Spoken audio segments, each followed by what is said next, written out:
हम लोग सुनते हैं ना दैहिक दैविक भौतिक तापा, तो ये तो दैविक ताप था और 1991 भौतिक था। वो मैन मेड था, ये गॉड डिस्पोज्ड है। कैसे? देखिए, जब 1991 में हमारा बैलेंस ऑफ पेमेंट 1 बिलियन के भी नीचे रह गया था, तो ऐसा नहीं कि 4 महीने की चंद्रशेखर जी की सरकार या 11 महीने की वीपी सिंह जी की सरकार में आ गया था। 1 दशक तक स्वर्गीय इंदिरा जी की 2/3 बहुमत की सरकार 80 से 85, फिर स्वर्गीय राजीव गांधी जी की 80 से 89 की सरकार रही थी। और 1980 में स्थिति क्या थी मैं बताना चाहता हूं। भारत का जो फॉरेन एक्सचेंज रिजर्व था वो $7 बिलियन था और चाइना का 2.55। कहां खड़ा था चाइना 80 में और कहां खड़े थे हम, और फिर कहां खड़ा हो गया वो और कहां खड़े हो गए हम। आप ये समझिए कि जब फॉरेन एक्सचेंज रिजर्व $1 बिलियन रह गया था, उससे कम, वो 100 कब हुआ था? 2004 में अटल जी की सरकार में, और 500 कब हुआ? मोदी जी की सरकार में। ये अंतर है कि हमने किस रूप में किस प्रकार से आगे बढ़ाया। और मैं यह भी कहना चाहूंगा कि कोविड काल में जो कुछ हुआ ये तो अपने आप में अभूतपूर्व था, क्योंकि यह मनुष्य जाति के ज्ञात इतिहास की सबसे बड़ी त्रासदी थी। ये हम सब इस बात से वाकिफ है। हम इन्हें यथा नाम तथा गुणा के अनुसार निर्मलता के साथ पारदर्शी बजट दिया। दूसरी बात, अब आप समझिए, जब कोविड आया तो सबसे बड़ी प्रॉब्लम क्या थी? स्वास्थ्य।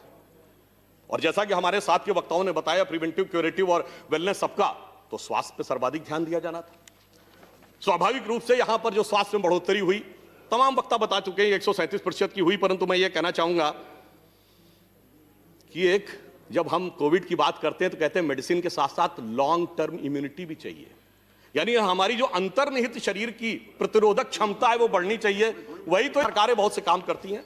3 श्रेणी के कार्य होते हैं। एक जो पिछली सरकारों ने भी किए, हमने किए, बेहतर किए, ज्यादा किए, जैसे रोड, रेल, पावर, डिटेल में नहीं आता हूं, बहुत बेहतर किया, बगैर किसी आरोप के किया। दूसरा होता है जो पिछली सरकारों ने प्रयास किए परंतु किसी कारणवश वो अंजाम पे नहीं दे पाए, जैसे जीएसटी, एग्रीकल्चर लॉज भी कुछ लाए थे, नहीं कर पाए। परंतु कुछ कार्य ऐसे होते हैं जो पिछली सरकारों के ध्यान में नहीं आए। यदि भारत को आर्थिक महाशक्ति बननी है तो भारत की ऊर्जा आवश्यकताओं की पूर्ति नहीं होनी चाहिए थी।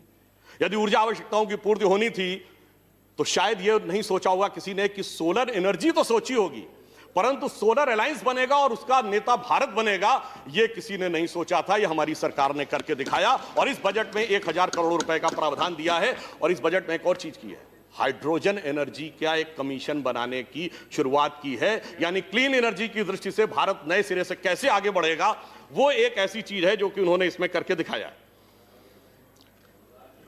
हेल्थ की जब हमने बात की है तो हमने एक ऐसे कमीशन की भी बात की है जिसमें हेल्थ वर्कर्स जो होते हैं, यानी nurses and other allied health staff, उसके कमीशन के लिए भी हमने बात की है। कृषि की बात आती है, आजकल बहुत चर्चा का विषय है कृषि में। अभी कह रहे थे हमारे एक सम्मानीय सदस्य, अंग्रेजों के जमाने की गुलामी, तो मैं सदन को याद दिलाना चाहता हूं कि आजादी के बाद तकरीबन 50 साल तक बजट शाम को 5 बजे पढ़ा जाता था। क्यों? क्योंकि इंग्लैंड में 11 बज रहे होते थे उस समय। अटल जी की सरकार ने आकर वो बदला कि हम गुलामी की मानसिकता से, गुलामी के समय के हिसाब से काम नहीं करेंगे। और मोदी जी ने डेट बदली कि 28 फरवरी की जरूरत नहीं, क्योंकि मानसून आता है तो भारत के अनुसार होना चाहिए। कृषि में हमने 30,000 करोड़ से 40,000 करोड़ बढ़ाया, 16.5 लाख, ये बहुत सारे लोग बोल चुके हैं। चिदंबरम जी ने बोला था माउंटेन्स ऑफ ग्रेन, अनाज के पहाड़ लगे। याद करिए, जब शरद पवार जी कृषि मंत्री थे तो एक बार सर्वोच्च न्यायालय ने कहा था कि अगर सरकार के पास स्टोर करने को नहीं रह गया है तो कृपया अनाज सड़ रहा है, गरीबों में मुफ्त बांट दीजिए। मगर सभापति महोदय, इस समय भी एसेंशियल कमोडिटीज एक्ट था और यह कह रहे रहना चाहिए। यानी एक तरफ कहते हैं हरित क्रांति लाकर हमने अब सारी चीजों से मुक्ति पा दी, उसके बावजूद इतना हमारे पास है कि माउंटेन्स ऑफ ग्रेन है, फिर भी होना चाहिए। कोई बात नहीं। अब एक पक्ष की तरफ मैं कृषि में ध्यान दिलाना चाहता हूं।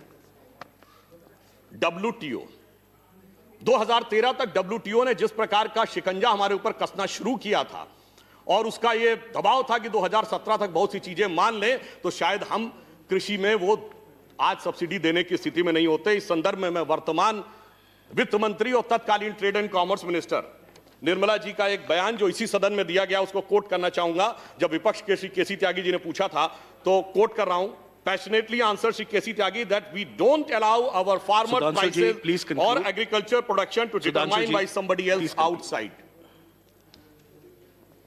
सिर्फ एक बात आपने कहा है तो मैं इसको समअप करता हूं। अरे भाई, हम तो WTO में जाकर वहां तक लड़े, आप तो रास्ते में जो दिल्ली की सीमा पर बैरियर खड़े थे, उसको तोड़ने वालों के साथ खड़े थे। हम तो WTO का बैरियर तोड़कर किसान के साथ, सारे जहान के साथ लड़ने के लिए खड़े। और मैं ये भी कहना चाहूंगा एक बात और, उन्होंने कहा तो सब रिच के लिए है, बहुत कहा जा रहा है रिच के लिए। सबसे ज्यादा एक्साइज ड्यूटी किस पे बढ़ाई गई है? प्रीशियस स्टोन्स पे 7.5% से 15%।